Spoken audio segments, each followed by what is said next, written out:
know exactly what I'm talking about, right? That moment when someone checks all of your spiritual boxes, but something still feels off.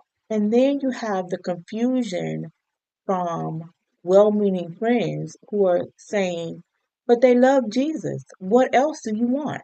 Well, people can deeply love Jesus, but still create a relationship disaster. I've seen it happen repeatedly. A man and a woman, both deeply committed to their faith, both serving in ministry and devoted to prayer. But their relationship is filled with friction, confusion, misunderstandings, and eventual heartbreak. And then we have another couple, both deeply committed to their faith, devoted to prayer, serving in ministry, and they have a natural synergy. They make decisions the same way, they have the same vision for their future. Both couples are committed to their faith, both couples are devoted to prayer. They have the same foundation, but two totally different outcomes.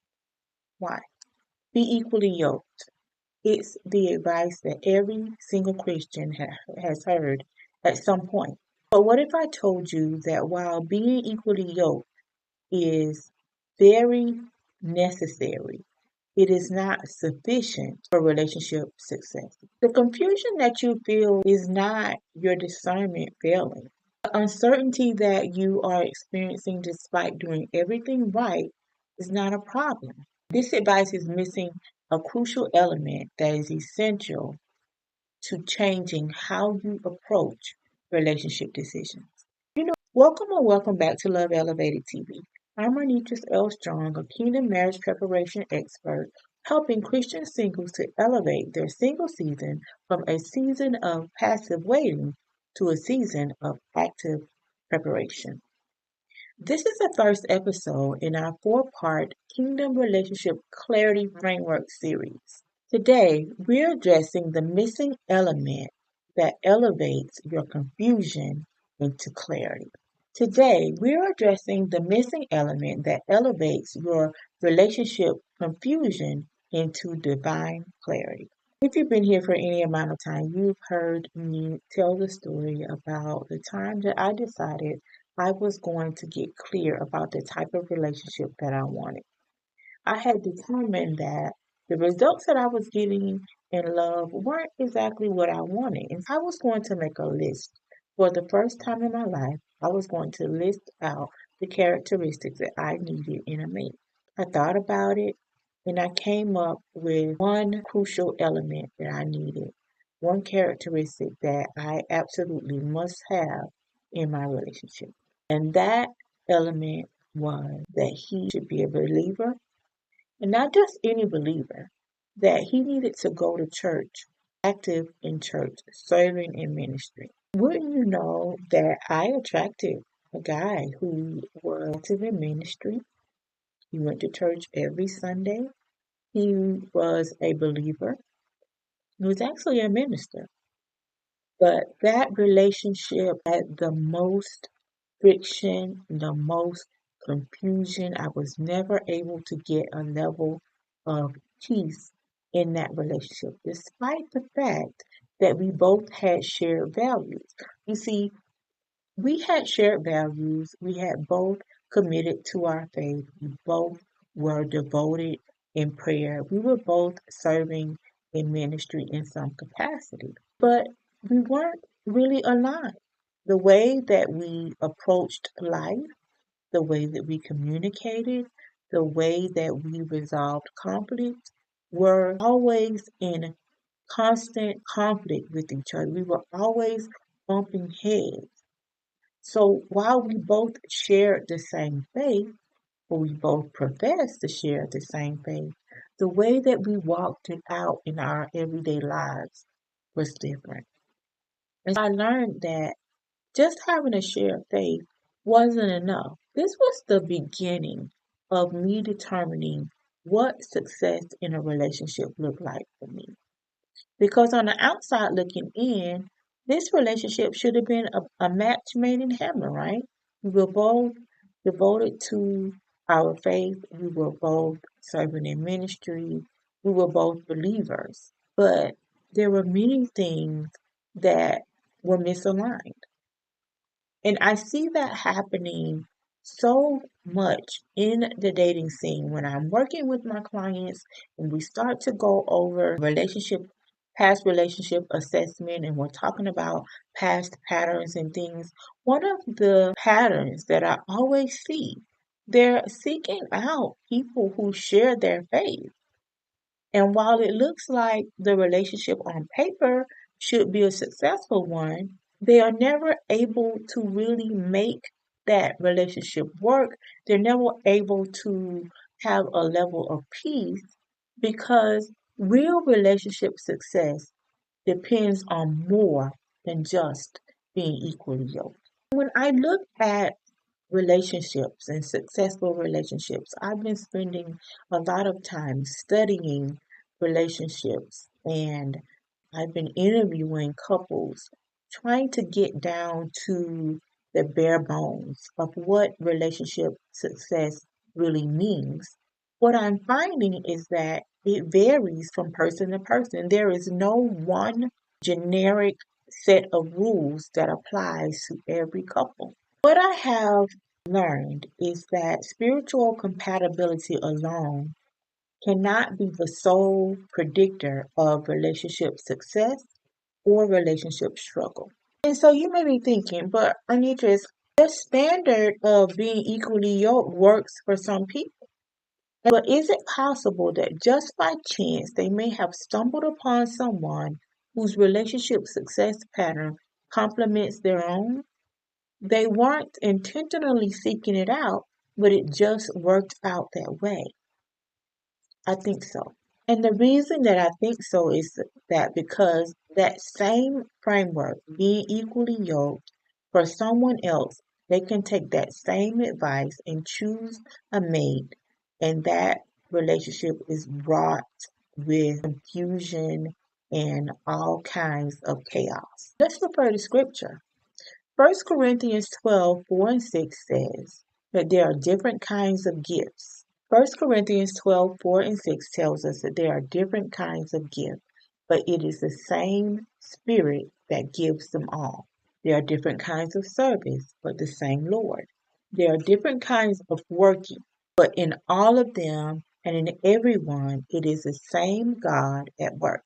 This passage tells us something about divine design. God creates diversity within unity because the phrase being equally yoked actually means that you should not just be yoked with someone who doesn't have the same faith as you. You should also be yoked with someone who complements you. When we talk about that analogy of being yoked, we know that we're talking about oxen and when they're yoked together in order to get the job done. If you yoked two oxen, both were strong on their left side, that would mean that you would veer off whatever path that you're trying to guide them on, they would constantly veer off on that left side, right? But if you take an ox that is stronger on their left side than they are on their right, and you take an ox that is stronger on their right side than they are on their left, you will be able to guide them along that path because they both complement each other. And that is the way that it should be in relationships. When we continue to read on in that verses 14 through 18, Paul says, even so, the body is not made up of one part, but many. But in fact, God has placed the parts of the body in each one exactly the way that He wants them to be. Think about that final phrase, just as He wants them to be. Your unique design is not random, it's intentional. God intentionally created you with a unique design all the way down to how you connect in relationships. And neglecting to address that is going to give you the same results that you have been getting in relationships. And yes, you could just by chance meet someone who meets your relationship success pattern that complements your divine design. But why not get clear on what your divine design is and the types of people that will complement that so that you can shorten your learning curve? What I have learned is that every person has their own unique relationship success framework. It's just as unique as your fingerprint. These are the specific compatibility factors that can predict relationship success or failure. When I take time to examine the relationship success factors in purpose driven singles, the same patterns show up over and over. Different individuals experience relationship synergy through different factors, and those factors are beyond the basic spiritual alignment. Being equally yoked is just the foundation, it is not the entire building. When you understand your unique design, you get a clear indication of what the other factors are that are particular to your relationship success. In the next episodes, we're going to go into these different patterns in depth. But for now, what you need to know is that God was very specific when He designed you. He didn't leave anything to chance. He was very intentional all the way down to the way that you connect in relationships. Just take a moment and think about your own past relationships. Have you ever had a connection where you shared the same faith, but something just felt misaligned? And maybe you couldn't quite put your finger on what it was that was causing your uneasiness. Or maybe you have experienced that rare connection where everything just seems to fall in place, where you complement each other perfectly as if you have known them forever, as if they were made specifically. These experiences reveal something about your unique design. Those areas where you consistently experience peace and synergy or friction aren't random. They are actually windows into your specific design. Ask yourself, in your most intimate relationships, what elements create the most natural harmony or persistent friction? For me, I am going to always have friction around communication. I'm someone who needs to be clear in communication, especially as it relates to conflict resolution. I rarely am able to have a successful relationship and not just romantic. I can't have friendships where people avoid conflict because we know that in any relationship at some point in time there's going to be disappointment, there's going to be conflict, and I would rather just talk about it and address it. Both sides talk about what the issue is, how they felt, you apologize, you come to a common ground, and you move on. But then you have people who experience conflict and they just they never really talk about it. A couple of days go by after they have blown the steam off, and then they just want to act like nothing ever happened. I've had friendships and relationships that ended because of that very thing. Because while I can get past it, I will definitely forgive you, but we're not going to be able to continue the relationship unless we have a conversation about the source of the conflict. Think about where you have experienced harmony or friction despite spiritual compatibility. And then you want to think about what areas of relationships consistently energize you or drain you. I am constantly drained by, again, this is around communication. I'm always drained by people who always want to complain about something that's going on and they never want to talk about a solution. Every week they have the same issue. That gets it gets boring and it gets draining after a while. Because at some point, if this is an issue for you and you have not created a solution, is it really an issue?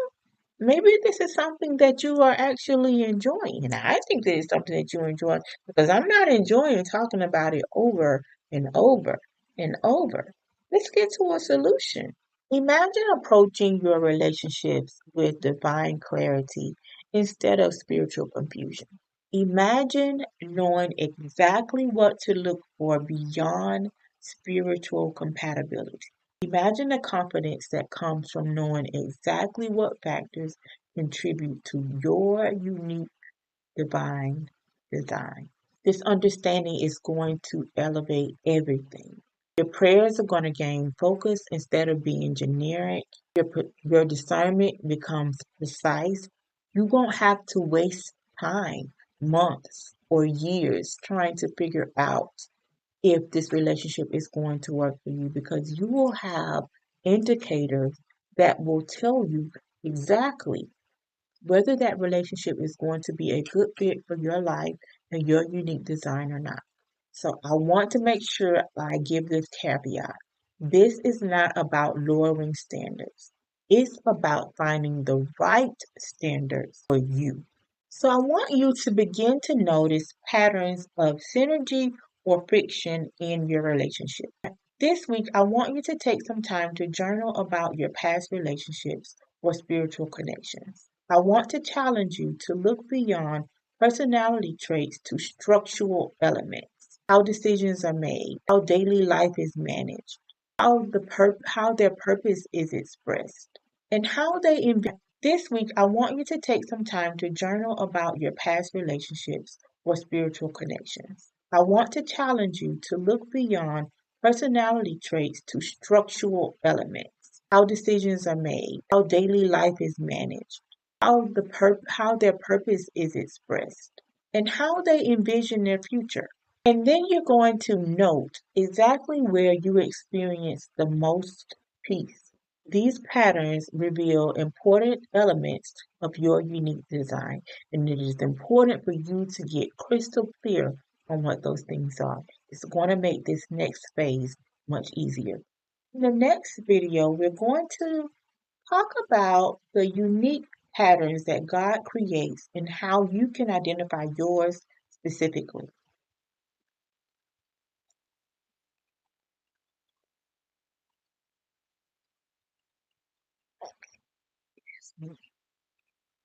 You're going to discover the framework.